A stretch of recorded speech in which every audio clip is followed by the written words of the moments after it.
Hey there, balanced lady bosses. This is Stacy, and welcome to another epic episode of the Balanced Lady Boss Show. Today, I am really excited to be bringing to the stage a colleague and longtime sister girlfriend. That's actually something interesting because this is the first time I've had someone from my high school days on the show. So no secrets though, no secret sharing. But I want you all to give a warm welcome to Kerry-Ann Betton-Stimpson, who is a financial services marketer working here on the island in Jamaica. But I believe JMB actually is a regional company, so lots of busyness there. And someone that I consider to be a real girl boss, like just killing it. When you check out her LinkedIn profile, she's looking so much like a wicked good diva and just having all these conversations. I get these notifications about Kerry-Ann Stimpson's messages or the recent post. I get all these notifications about the recent post is trending. And I'm like, okay, girl, you go, you get it, do that. One of the things that I really loved about Kerry-Ann's bio is where she talked about being a firm believer in the need to implement creative out of the box marketing strategies to drive customer engagement and employee engagement that create the win for brands. Now, while that may be true in the corporate sense, I think that she, through her words on LinkedIn in particular, also shows that creativity and also shows that out of the box conversation, which is how this conversation actually came about, where she's connecting with her audience that way, right? Now, Kerry-Ann has recently launched her own podcast, the Internal Marketing Podcast, which I definitely want to hear about that. So it's a passion project, yes? Absolutely. Okay, excellent. It's a passion project. And you know that here on the Balanced Lady Boss, we absolutely believe in those passion projects, those zone of genius projects. And I think it's where she's able to combine her zone of genius in marketing with the working world with her zone of genius of sharing. And her aim is to flip the marketing conversation to focus on how companies can market internally with a view to engaging and empowering them to become advocates of the company brand. And as any other balanced lady boss that I have on this show, she wears multiple hats. I don't know why we're always doing these things where we take on like true Jamaican 10 job. So she's a wife, a mom, daughter, sister, and friend, which is actually also something I talk about. Like we have to represent all the roles that we play because all of these things pull on our greatness. And I'm just happy to welcome you because all those things continue to pull on your greatness. And you took the time out of your busy schedule to come and have a chat with us. So welcome, Kerry. We're going to have a wicked good chat today.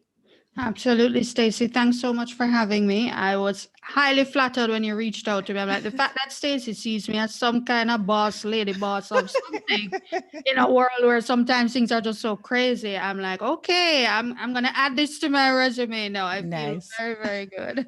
Nice, nice. I love it. I love it. All right, Kerry. So, first of all, let me just tell you that I really love your rebranded look. And I actually think that it's something that I want to talk about as a part of the original topic I had shared that I wanted us to touch on. But I think it's so important for us to always step into our inner and outer beauty to make ourselves feel like, good about stepping into the workplace, into the home, just about yourself in general. Absolutely. It's I don't know where you want to start because it's like there's so many things that I've invested in and changed and evolved about myself over the past, I would say almost 2 years now. The biggest being probably my hair. And also my weight loss lifestyle change in diet and exercise. Over the last 2 years I've lost maybe about 20 pounds as well. Wow. So yeah, I'm very, very excited about it. The thing is, it's actually coming from an interesting place. I think apart from the weight loss, the biggest transformation I think is my hair, and Yes. that story is actually one where my hair was always something that I hated, my natural hair. Really? Yeah, man. As a child, especially as a teenager, I used to be teased mercilessly by boys who just didn't Oh. like my natural hair. Oh, You know, wow. "Oh, your head kinky so, or it not up so, and why it can't straight and long. And and my mother was one of those that didn't want to cream my hair before I turned 13. Okay. So here I was dying to get my hair relaxed because for me, straight hair now became the definition of beauty. Beauty. And Yeah. having relaxed my hair, and then of course the boys come out of the woodwork now and love the hair and thing and thing and thing because it was kind of long too. I kept that relaxed look for all the years since. And then my sister transitioned back to her natural hair, and I thought it was pretty cute. And then I noticed the whole natural hair movement on YouTube Hmm. and so on. And just even among our teenage generation now, it's like it's a Yes. thing to be natural. It's like if you Yes. relax your hair, you're in the minority. But what really was a turning point for me, though, Stacey, was having two daughters. And my Mm. daughters, I realized from a very early age, I'm talking 3 and 4, they started to exhibit signs that they hated their hair. Oh And I no. remember my 3-year-old throwing a tantrum one day while I was combing her hair. She's like, "Mommy, why don't you can't you comb my hair down like yours?" And I'm like, "Down? What are you talking about?" I think she's talking about like a low ponytail. "No, Mommy, I want my hair to look down like you." And then a few weeks later, I realized down meant straight Straight. down. Hers went out. So I'm like, "Oh my God, okay, no, no, no, no, no, no, no, no, no." I'm like, it's gonna change. And so I started to transition. I stopped relaxing. I didn't do the big chop. I didn't have the balls for that. But I started to transition because I wanted, if nothing else, for my daughters to love their hair. And Mm. even if they Hmm. chose to relax when they got older, that's fine. But never Right. said that they did not develop a love for hair and they didn't see a mother who loved her hair as well. Yeah. So that was Yeah. 2 years ago. So now they're like, "Mommy, your hair looks just like ours." And it's really great because again, I want them to relish in the beauty of their hair. And so that for me, and I'm so happy about it. It's one of the best decisions. My only regret is that I didn't do it sooner. Wow. No, that's so inspiring, Carrie. Oh my gosh. Well, I went the opposite in COVID. It's funny because I literally just did a post, well, not a post. Kenya Linton George posted a question about natural hair persons because she's had all this beautiful natural hair for however Yeah. long. And everybody was just talking about natural hair and how it's so great. I know they love their curls, and I had a completely opposite experience. Mm. Like I hated the process of having to wash, and I mean, and I was doing it for like, I think I made a 5-year commitment to having my hair natural because I normally would wear my hair short, like a would be permed, Hmm. or I would wear braids, right? And what I ended up doing was in COVID, there was one evening I was in the bathroom and I had just washed my hair and I was going through the process of now, combing it out and then having to blow dry it. And then because I actually like wearing my hair straight. But somewhere along the lines, I developed shame around that because I was experiencing, oh, you want to look like a white woman, or you want to have the Euro look. Like I would get, so there's two sides to the spectrum, right? It's just Yeah. like crazy. Yeah. And my girls also really love their hair natural. They're Mm. actually into watching the million YouTube videos and standing in the bathroom and doing all the stuff. Girl, it was mid COVID. I think it was like June after Yeah. 2 months of lockdown. And let me tell you something. I went straight to the pharmacy and I bought a kiddie box perm and I came home and I just plaster my head. I was so done with Yeah, natural, it's rough. It's rough. But I absolutely I love your natural curls. Your hair is Thank really, really, you. and the cut is so cute. It suits you. So Thank you. Thank you. Yeah, there's I'm a very lot to happy be with it. embraced in that. Total Yeah. segue, guys, because we weren't here to talk about hair today. But Right. anyway, It is what it is. talk to me about your journey because I actually didn't realize, so now it's 7 years since I moved back to the island. And our my first actual encounter of you at work was Mhm. when Paul Brunson came to the island, Yeah. and I hijacked the brunch. Like I literally crashed the very And we didn't exclusive. kick her out, guys. We didn't kick her out. She didn't. She was so nice. Like literally, guys. I was like my one of my girlfriends, Lissandra, was an invited participant, and she was like, "You have to come with me," and I'm like, "But I didn't do that." anyway, so went and saw Kerry-Ann just like doing it. And I thought it was really great the way that the whole thing was organized and how you were managing the room and just allowing the different personalities to engage. I Yeah. just really enjoyed the experience. Very high class, just really well done. And I thought to myself, I was like, well, damn, Kerry, go ahead. I felt really proud to know you in that moment. Yeah. And then ever since then, I've kind of actually been keeping my eye out on Mm, whatever JMB has been doing, because I know that you're in the mix with all things marketing, and marketing is one of my spaces that I love to play in. yeah. So I from the outside it really looks like it's something that you love doing and that you Yeah. do well, and I Hmm. would love to hear how you evolved in your career space. Yeah. Wow. Well, and I'll try and keep that as short as possible. Stacey, and I know even in one of the lead up discussions or communication that we had with each other coming up to the show, we spoke about imposter syndrome and my struggle, and my career journey is kind of bred out of that, in the sense that from as early as I can remember, for me, I always sought validation of who I was from someone else. Hmm. I was never ever comfortable with feeling comfortable in my own skin with who I was. And so my career journey was kind of bred out of that, in the sense that in the early days, in Jamaica, we have to, at the end of third form, you have to choose what subjects you're going to take for end of year exams to graduate high school.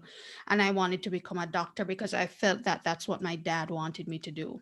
Oh, wow. And then chose the science subjects, made a mess of it, didn't do very well at those final exams, graduated high school. Then sixth form, it was something else, because okay, I can't do medicine, what else can I do? I picked up accounting, which was also an epic fail. Mhm. And then going into university, and still not knowing, and then finally reaching a place of doing different business management courses, and I did a marketing course literally, and just fell in love with the course. Obviously still uncertain, because again, there are no marketers in your family. Is it something that's going to make enough money? My dad was very focused on education, and he's always been a big influence in my life, and I always wanted to please him. I always wanted to do whatever Mhm. was right in his eyes. And so that journey of choosing marketing had its own little hiccups, because I didn't know if it was, I guess, a good enough career to do. But when you find something that clicks for you in terms Yeah. of how your brain works, Mhm. it really is just something you enjoy. That was what sold the decision for me. Went away shortly after university to do my MBA at the University of Maryland. I was the only Black international student in the program, but really met some great people, had an awesome experience there, completed my MBA, was looking for employment in the United States. I'm not a citizen or a resident, and couldn't find any because of that. There was Oh. nobody willing, and it came back down to, again, marketing. We're not going to put out for a work permit visa for a marketing function. I mean, we got marketers a dime a dozen here, maybe IT, that would have probably been better. And I literally just had to pack up and come back home, and start from the ground up here. And absolutely no regrets in that regard, because I had to I had to start again, but it was a tremendous learning experience, working with awesome people like Peter Bunting, Daring Mhm. Bunting and Golding, Gary Sinclair there at the time, people like Chris Williams, and Mhm. moving through the Grace Kennedy group, having to Oh. interact with folks like Douglas Arena and Don Webby. I mean, in a space where you're connecting with so many captains of industry in your country is really, really a blessing, and I was very happy for it. And here I am now at JMB, 8 years in, Oh. with what is a regional organization, as you said at the top. And it's been a journey. It's been a journey, Mhm. and here is where I am today. Okay. No, that's really great. You said a couple of key things there, Kerry, that I want you to hone in on for me. So Yeah. you talked about feeling accepted as a youth about the career path you were choosing. And I can't tell you countless persons I've met who chose a path because their parents wanted it, or they thought that's the direction they had to go because their parents wouldn't have accepted something else, kind of thing, and when you're going through that process, is it something that stays with you just as a youth, or is that something that you found coming up for you even as you were going through university and as you decided to take your MBA and go abroad? Were you seeing where it was, I guess, showing up in multiple places after the initial thought process, even after not doing well with the sciences, the doctor story kind of falling apart in your own mind? Did you see that feeling showing up for you when you came into adulthood? So what would have really showed up for me, Stacey, is what having made the decision to pursue a career path was one thing, and having made that choice, I was comfortable with the choice. Mm-hmm. What I think would have showed up, and again, this is where the imposter syndrome comes in, is whether or not you feel good enough to succeed, whether you think you're good enough to do what you Yeah, want to do. yeah. And going back to the thing of, all, it was always for me, always having to get validation from someone else, whether it be validation from my boss, validation from my own team, Mm-hmm. validation from colleagues in the industry. That was always a sticking point for me. And throughout the course of my career, even though I knew, yes, this is marketing, this is what I wanted to do, it would manifest itself in maybe me not using my voice more, you know uh um yeah. being in a meeting, if I'm in a meeting with people who I feel are just super smart, have their stuff together, that's when I retract within myself and I don't speak up. I don't use my voice because I don't think that I would sound as intelligent, or I don't have enough to say. And this is, Mm-hmm. they don't need to say anything to me. And that's the Right. irony, and that's the beauty. It's not like anybody's looking at me and saying, "Oh, girl, what are you bringing to the table? You ain't got nothing." I mean, for us, for me, it's the story that we tell ourselves that we're not good enough, we don't deserve the success that we have. There is some fluke of a reason why you ended up being CMO of a financial group of companies. So recognize that it's just a fluke, and don't even try and pretend otherwise. And I just would always recoil into myself. And that was where my struggle always was. It was just knowing how to be courageous, how to step out there, how to use my voice, and how to feel that, you know what, I have a right to be here at the table just like anybody else. Yeah. Oh, I love that. I have a right to be here. I love that.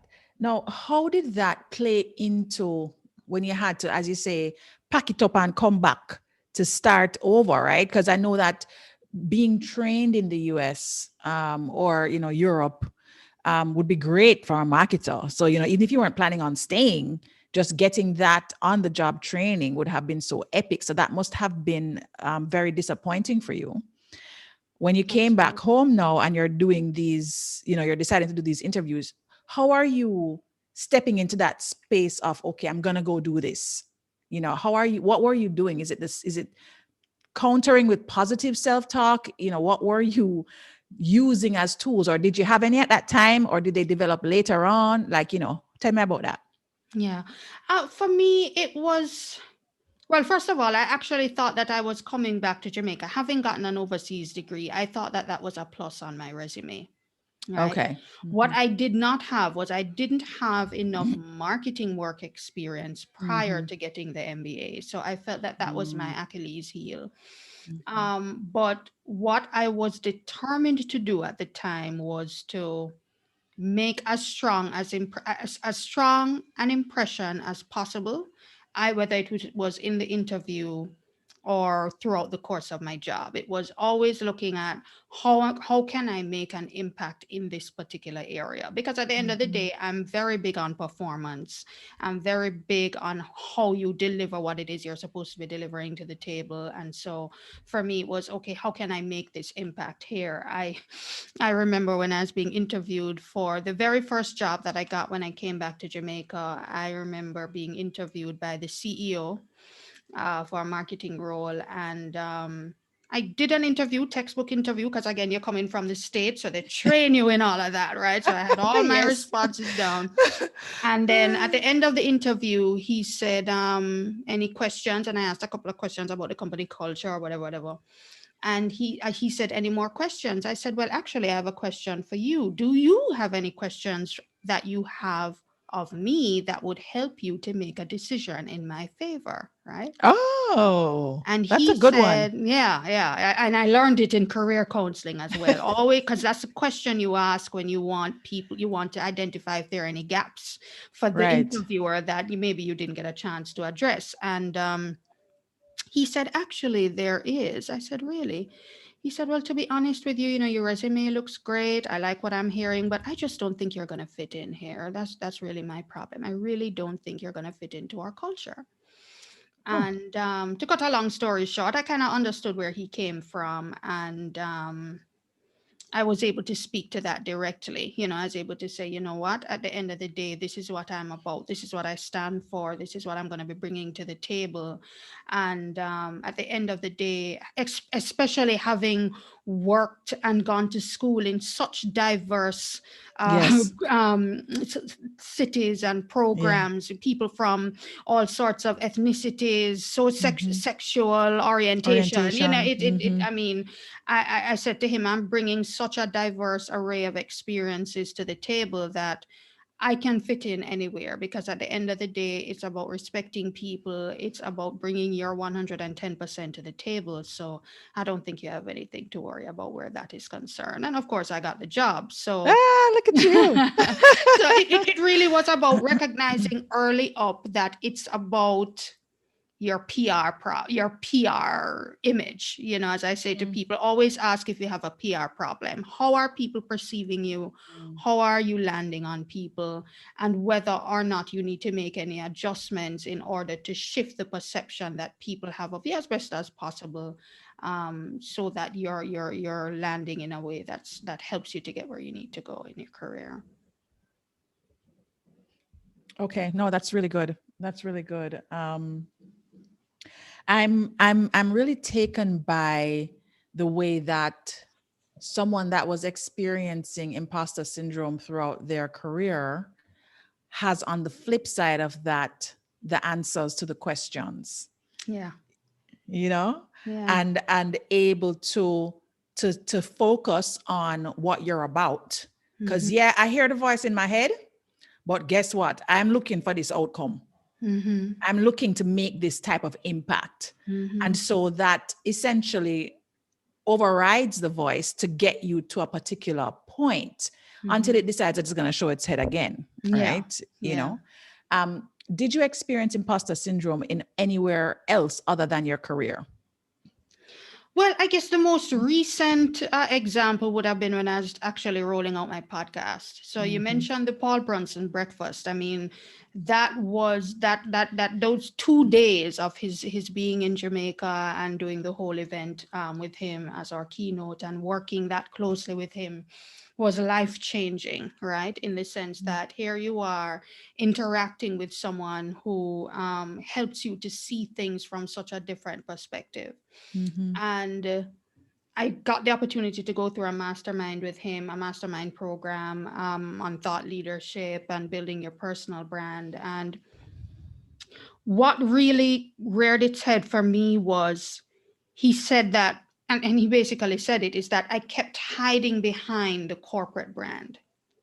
So Mm. I've been, marketing all my life. So whenever I go out there, it's really to represent the company brand that I'm representing. I'm doing media interviews on the fly.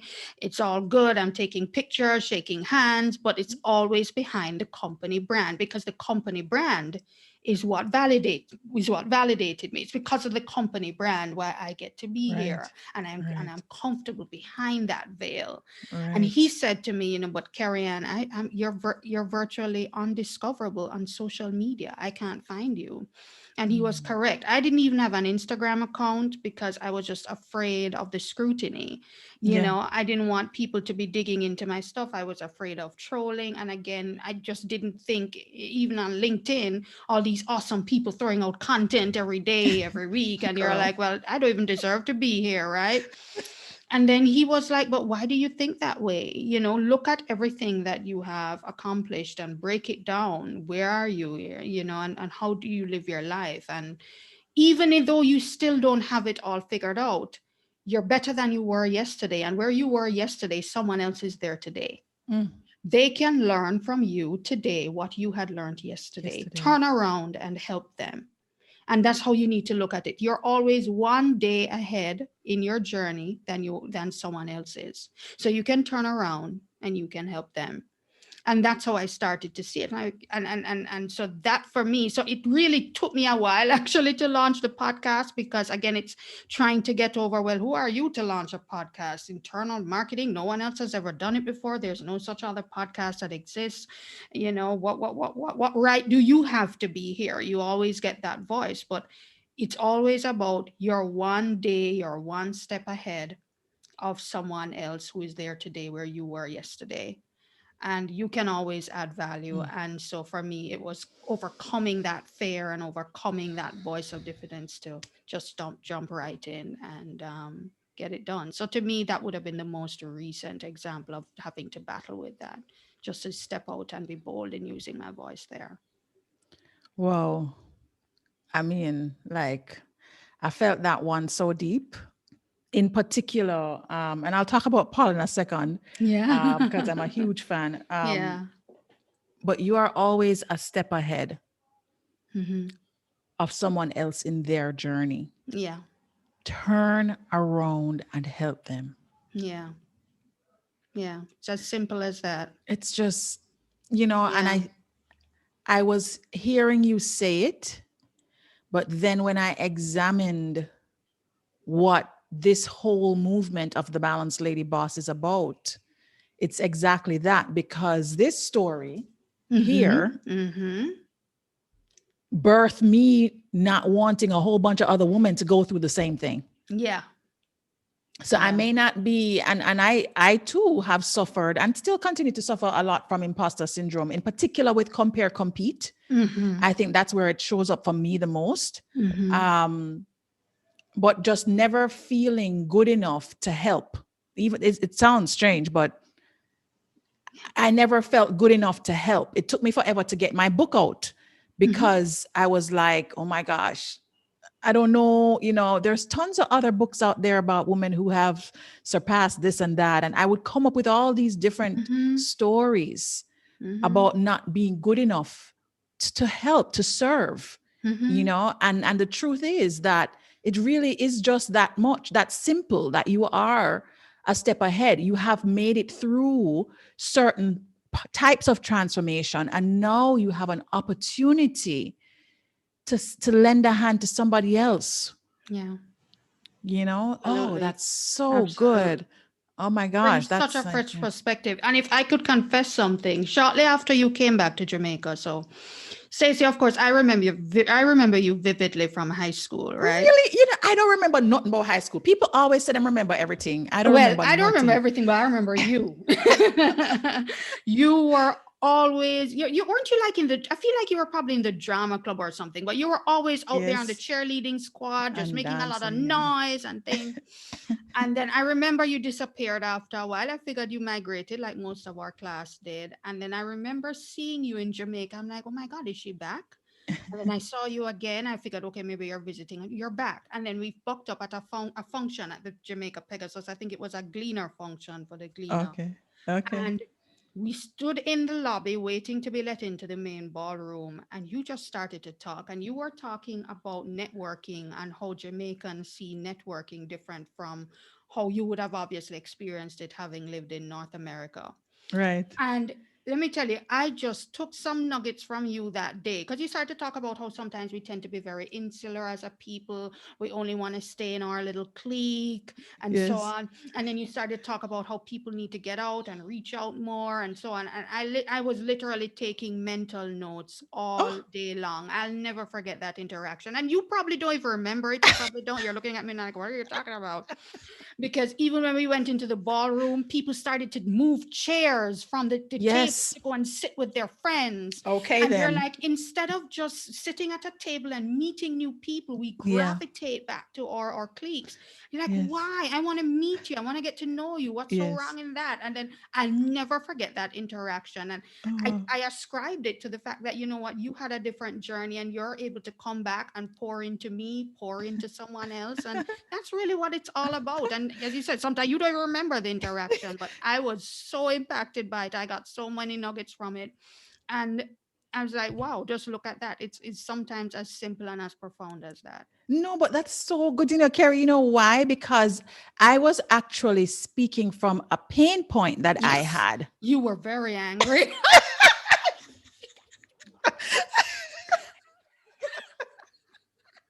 Oh, I Yeah, love man, you were not amused. You were that. not No, amused. because I've always thrived on relationships, as an only child for most of my very young life until I migrated Mm. and was with my brothers and stuff.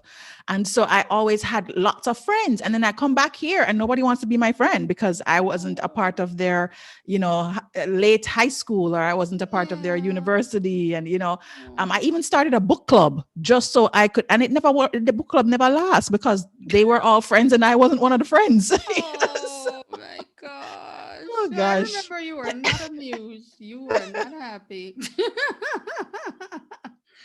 So funny. Oh, this is great. No, thank you so much for that. That was really beautiful. And Yeah. I actually just wanted to touch on Paul very quickly because Hmm. my very short interaction with him was also life changing. And I am definitely a Paul stalker online. I've even tried to get him on a couple of different initiatives. I was just like, anywhere I can interact with this man would be just so powerful and life Yeah. changing. He's Yeah. very inspiring. But that day was actually the first time I had shared my story Yeah. in just a public I space like remember that. that. Yeah. And when we had a photo moment together, he was whispering in my ear about me telling that story. Hmm. And it really was one of those little steps that I was able to climb up on to say, okay, this guy that I respect, that's been a mentee and intern of Oprah's and has traveled the world and worked with some senior people, if he can say you need to go tell that story, then maybe it will, and he's a guy, Yeah. then maybe it'll be of value to somebody. So it gave me just that little Absolutely. bit of that little motivation. Sometimes you just need that to hear that other voice. Yeah. So I have a great deal of respect for Paul and his whole movement. You guys should check him out. He's all over the place. Just look up Paul Brunson. Yeah, for sure. Absolutely. Absolutely. Okay, so let's segue now into the bedroom space. Now, in bedroom, we talk about the intimate relationships that we have in our life. Hmm. And when we were starting our chat today, you shared something with me. We're actually just doing a little brief catch up, and you talked very briefly to me about your family and that things are really busy for you right now, and that your dad is going through a terminal illness. Would you mind sharing some of that with us in terms of how navigating that space? Because you actually mentioned your dad earlier that, you wanted to being a doctor, you thought that was the path because you wanted to make daddy proud, right? So Hmm. I'm sensing that you are very close to your father. Yeah. And, how has this experience of him transitioning been for you? Yeah. Um, it to be very honest with you, I don't know if I've fully come to terms with it as yet. He has cancer. He was diagnosed with prostate cancer about 15 or so years ago. Oh, wow. So he's been ill for a while. It's just he's been doing very well. He had an initial surgery, radiation treatment, and had been doing well for years until I guess, the cancer advanced. And a year ago, he literally just hit the floor. And we're now at a stage where it's more like palliative care. The Mm-hmm. palliative care is going very, very well. We didn't think we would have had him all of a year later, but we still have the benefit of him being here. He's still very lucid. He Mm, can move around, in a limited way around the yeah. home. So we're very happy to still have him. But I guess for me, with where my father is concerned, is really looking at his life, because here you are interacting with someone who Mm-hmm. still in his mind has a lot of unfinished business. Mm-hmm. And looking, I guess, with some amount of remorse Yeah. at decisions or things that could have been done differently. And he thought he had more time to do them still, and he could always, fix and change. Yeah. As someone who is living and hopefully has a lot of time left, we hope, not good, we never know. Yes. It's a learning experience to see someone in that place, because you realize that, you know what, all of the things you said you were going to do, all the things you said you could have done or should have Mhm. chosen differently around, now is the time to do it. That for me is the Yeah. biggest lesson, taken Mm. from him, because no, he virtually has no choice anymore. He's literally just living off of the love and the extra time he gets to spend with us, Yeah. but still with so much unfinished business in his mind. And I think he still struggles with that. So Mhm. the lesson for me was, what can I do to ensure that I don't end up with that same level of remorse and regret Yeah. whenever my time comes? That I'm loving hard, I'm doing hard, I'm exploring dreams, Yeah. I'm pouring into people, whatever it is I need to do to not come away with any sort of, boy, I wish I could have done that differently, or I wish Mhm. I could have done that at all. That's what I'm focusing on, and it's the biggest lesson for me as well. No, that's really beautiful. I too am very present to the fragility of life, not just from my own experiences with cancer, Mm-hmm. but also because of all the interactions I have with other persons who Mhm. are either currently battling it or have lost someone. Mhm. um, I do a lot of crying for other Mhm. people's pain, I will Yes. say. Yeah, you're an And empath. this, yeah, and Mhm. this space of love and as it relates to a parent is one that can be so life changing.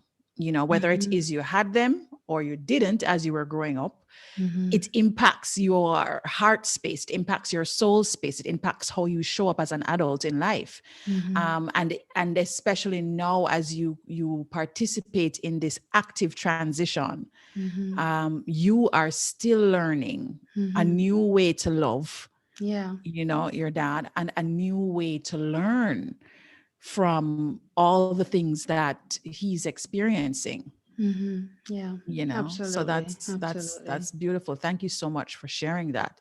Now, so in the space where we talk about those intimate relationships, we oftentimes talk about our best friends, our loved ones. We spend a lot of time in February talking about intimate love relationships, like the romantic love relationships. So I'm not going to spend too much time on that with you, but you also have a unique relationship space, one that I will say that I've always been very curious and a little jealous of, because I never had that and I thought it was something I'd be good at. Your best friend is a man. My best friend is a man. I have one best friend in the world, and it's a man. And How he's long not have my you been husband. how He's long not have my you husband. been best He friends? has a wife. So we're Okay, so he's married, you're married, and you're best friends. yeah. Was he like your man of honor? Like, have you been friends that long? No, so I have a sister. So she was my she was my matron Sister of saved it. honor. Okay, the sister was the matron of honor. Okay, got it, got it. Yeah. How does that work? How long have you guys been friends? Tell me all the tea, please. Yeah, absolutely. So we've been friends since about 1995. So that's Wow. that's that's like what? Coming up almost like 25, almost 30 years now. Yeah. And we met on campus at university. Okay. And our initial interaction, I said something that offended him, and he hated my guts immediately. Hated my guts. His one of his really close friends had a crush on me though, so I ended up dating one of his really close friends, and then Okay. he and I became friends because we kind of double date together. He had Right. a girlfriend, and we always kept this friendship. So if we were going out together, we just would share stories, we'd exchange relationship problems. I met his family, got along well with his siblings, his mom, etc. And we just realized, hey, this is a friendship. As a matter of fact, there came a point in time, maybe about 2 or 3 years into the friendship, where we looked at each other and we said, could this be something more? Right, because you know I'm about to ask that, right? You know that is Yeah. where the question always goes. Like, so what happened? How come I never, hook it Like, up? hook it up. And Yeah. that's the thing. Because I mean, we looked at each other, okay, yeah, do I think you're cute? Yeah, you think I'm cute. So probably, but you know what it was? We literally looked at each other, and we still do to this day, where we said we were literally at the time afraid to take it to the next level at the risk of losing the friendship. Mm, So the friendship was more meaningful to us than risking it at the time, because we would have been like maybe 21. right. You don't really live life good yet. Yes. So we were like, at the risk of going into a relationship that could not work out, because we recognize there were differences in our personality, etc., that probably would kind of get on each other's nerves. Maybe we said, you know what, we don't want to risk losing the friendship, so we chose friendship. And that's exactly what we did. And we graduated from university. We kept the friendship going, going out to lunch, going out to dinner. He started to date who eventually became his wife. So she came into the picture and found me, and my husband came into the picture and found him. Him. And Hmm. we'd still go out for drinks, he and I, and we go out and we hang out. Obviously, I mean, at their wedding, I was a crucial part of the planning and execution of the wedding, because this is my best friend, and I mean, his wife knew of my intentions. And to this day, how Wow. we interact is we interact in a way that makes our spouses comfortable, because at the end of the day, we still have to respect that. Yes. So, for us, it's breakfast or lunch, no Yeah. dinners, right? Late night drinks by the No. AC hotel. Yeah, no. It's breakfast and lunch. But at every single point in time, it's about us always being there, the love that's there. I mean, I remember when my husband and I, we lost our first pregnancy when I was 5 months along, and I was in the hospital for a few weeks trying to save it.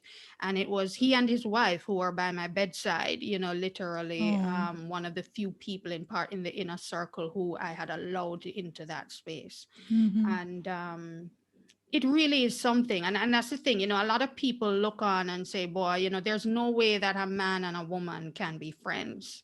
Yeah. And at every single juncture for us where that question could have possibly come up throughout the 20 odd years we've been friends, it was always, well, what are we going to choose? Because every decision you make can have an impact on that friendship. And for us, it was always choosing the friendship Friendship first, first.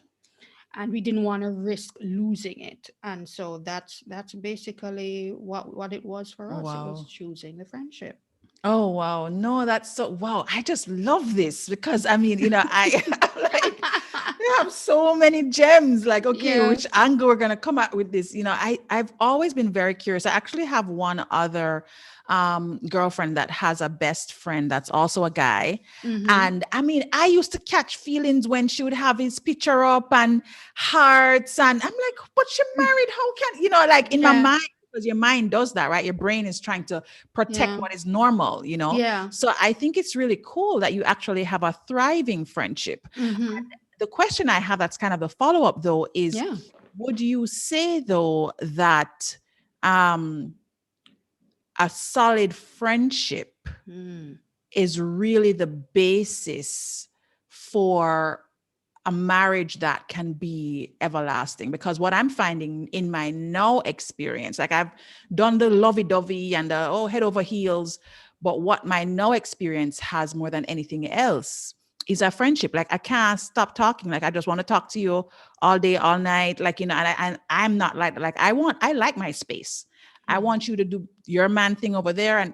But with this relationship, it's like he's my friend. I talk to him about every single thing under the sun. Mm-hmm. So Yeah. I can't imagine not having that, in any other kind of love relationship, now that I know what it's like. Mm-hmm. Mm-hmm. Yeah. Yeah. I would definitely say friendship would have to be at the root of it. I Yeah. mean, for me, certainly, if I'm speaking about my own marriage journey, and no marriage is perfect, let's just put that out there. At the end of the day, it's the friendship, to my mind, that's going to sustain it for longevity. Yeah. I because think there are so. times when the physicality of it just can't happen for one Yeah. reason or another. There's Yeah. illness, there is stress, there Yeah. are emotional issues that There are just children.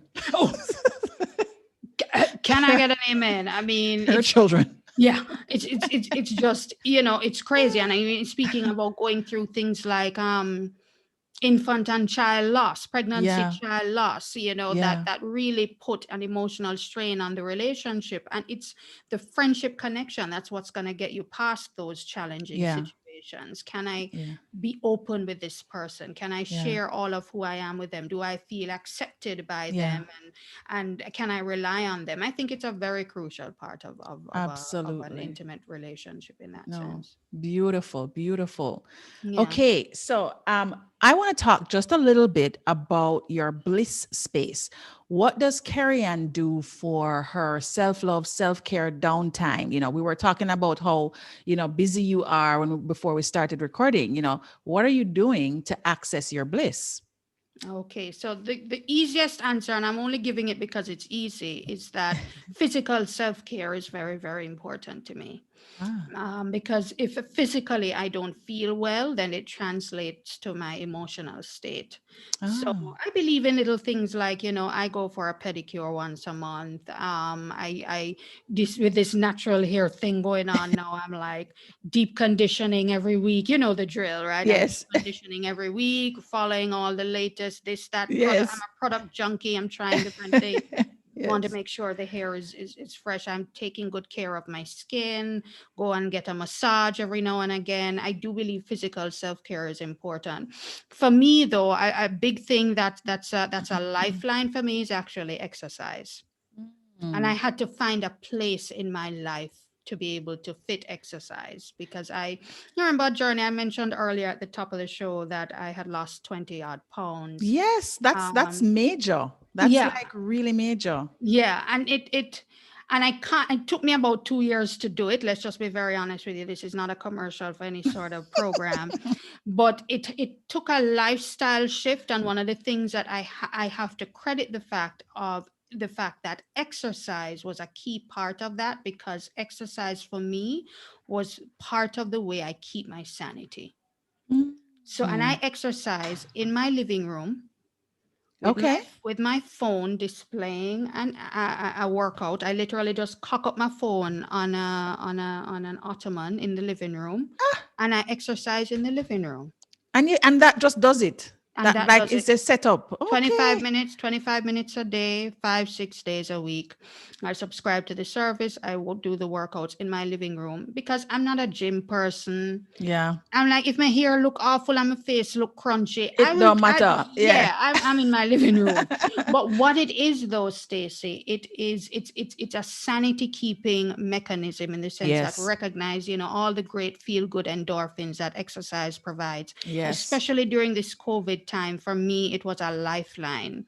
And of course, the Mm. spin-off benefit is that the more you do it, the better you look. And the better you look, sometimes too, the better you feel about Feel. yourself. Yes. So Yes. it's not about doing exercise because I'm trying to lose weight. It was Yes. just, this is the thing that's going to keep me sane in this madness, lock up in here with the Mm. children and the husband all day. Yes. Literally a sanity keeping mechanism for me. So that's really exercise. Outside of that, there's some awesome apps that I also use for mental wellness. Mm-hmm. So on Duolingo, I'm doing Spanish. I do Oh, 10 15 minutes a day of Spanish practice. And there's another awesome app, a mental training app, Elevate. I'm going to okay. recommend Okay. it. My partner has Elevate. Yeah, I love Elevate. You do your little things every day. I just love those kind of mental workouts, Yeah. because it also is a way of escaping from whatever else your brain normally does a workout on, to Yes. just kind of get lost and maybe have a little fun at the same time. Yeah. So, And give the brain some exercise, which we so don't, we're not mhm. really good at doing that, right? So Exactly, So exactly. no, So that's really yeah. lovely. I actually love the idea of just having that app and not necessarily having to do the whole trainer and the gym Mhm. with all the equipment. And it's just like you Mhm. find your way of Yeah. connecting with whatever your experience is. Exactly. So for a Exactly. while now, I've been wanting to start back dancing because I love to dance. And Yes, in I the midst of remember. COVID, I had actually found this app Mm-hmm. that was teaching dancing, giving like, current dance classes. And I Mm-hmm. figured, that would probably help to up my skills with TikToks, and maybe my girls would like make a TikTok or two with me. I don't know. But you've Good inspired me luck. to go back to looking at the apps and seeing, Yeah. what I can get Yeah. into. So thanks for that. No Okay, problem. so my very last question now, before I let you go, is one I ask all my guests. If you had one piece of advice that you could give to the Balanced Lady Boss community, it can be just general, a quote, a principle you live by, a African proverb, anything like that. That you would share. It can be either in boardroom, bedroom, or bliss, or just general. What would that one thing be? Learn to derive energy by Mhm. pouring into the next generation of balanced lady bosses.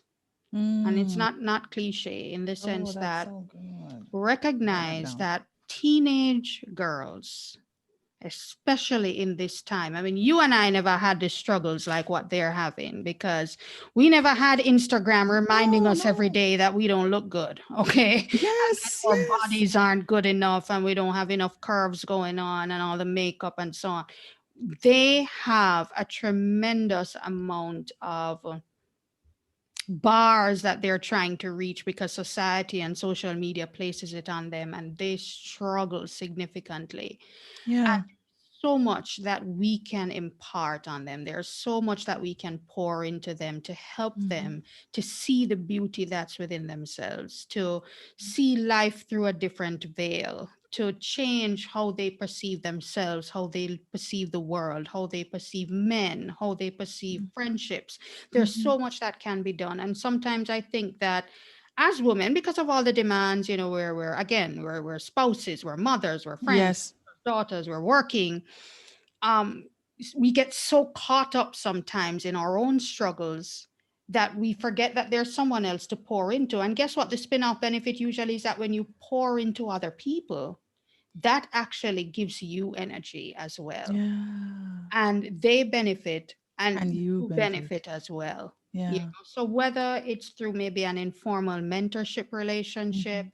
or just finding a way to connect with your alma mater, your school, how can you get involved in some kind of big sister program, but pour into that next generation. They need it, and if you're honest with yourself, you probably Mhm. need it too. So that Wow. would be my one bit of. No, that's really good. And I actually love how you position that. Learn how to derive energy from that serving, from that giving back and pouring. Because we talk so much about pouring from yourself until you're empty is not a good thing. But if you can Yeah. really find that balance between getting energy from pouring into another young woman who's coming up Yeah. behind you, that Yeah. can be such a great gift for both persons. Oh, I love that. Absolutely. I mean, if Wonderful. I could share, just an experience when I was away in Maryland, I was going through a very difficult time in my relationship at the time with my then boyfriend, now husband. And it really took a toll on me. And I was led to an organization. It's called Greater DC Cares. But what it was it allowed me the opportunity to go and serve women in distress. Oh. And so I would go and babysit kids of women who are in shelters coming from battered relationships, and I would babysit their kids so that they can go and do skills training classes to better Mm-hmm. themselves and get better jobs. Or I Mm-hmm. would slice and dice onions in a soup kitchen for Mm. homeless women. And Wow. Stacy, you're in a place where you think you got problems. Yeah, you and your boyfriend are having problems. Oh, wow. And then here you are, looking at these women, homeless, pushing their carts in to get a free meal, or these mothers who are children living in shelters who don't Yes. know what's going Yes. to be next for them. And you're like, wow, it was so eye-opening to me, and it really helped to change my perspective, not only in terms of how I looked at my own life, obviously, Mm-hmm. but the opportunity to pour into other women who needed help and that I could give, whether it be just slicing and dicing onions or just looking after their kids for an hour or two so they could take a class. Yeah. Those little things just mean so much. So I always encourage women. It helps to shift your perspective on how you look at life. It helps someone else. And as I say, it helps you as well. So I Mhm. always encourage it. Mm, beautiful. Oh, you're so beautiful. Thank you so much, Kerry-Ann, for joining the Balanced Lady Boss show and for dropping so many nuggets. This is going to be interesting to try to pull out from my reflections where I talk about all the gems I got. I'm going to have to narrow down to like top 5 or something. So thank you so much. I wish you all the best with your podcast. I'm continued success with your career in marketing, where you are now and wherever it will take you in the future, and just an amazing, amazing, amazing, balanced, loving life. Thank you, Mhm. Stacy. And I so appreciate you as well. First of all, for the opportunity to be here. Oh, I'm thanks. a big fan of yours. Again, you're one of Thank you. those women I look at, I'm like, boy, I mean, I really are going with nothing. But and as I said to you, I got your book for Christmas. A girlfriend of mine gifted me your awesome book for Christmas. So it's really great to be here and to share with you. And I wish you the very best as well in every single Awesome. thing that you do. Thank you. I absolutely receive all of it. Thank you very much. All righty. Okay, ladies, thank you so much for tuning in to another epic episode of the show.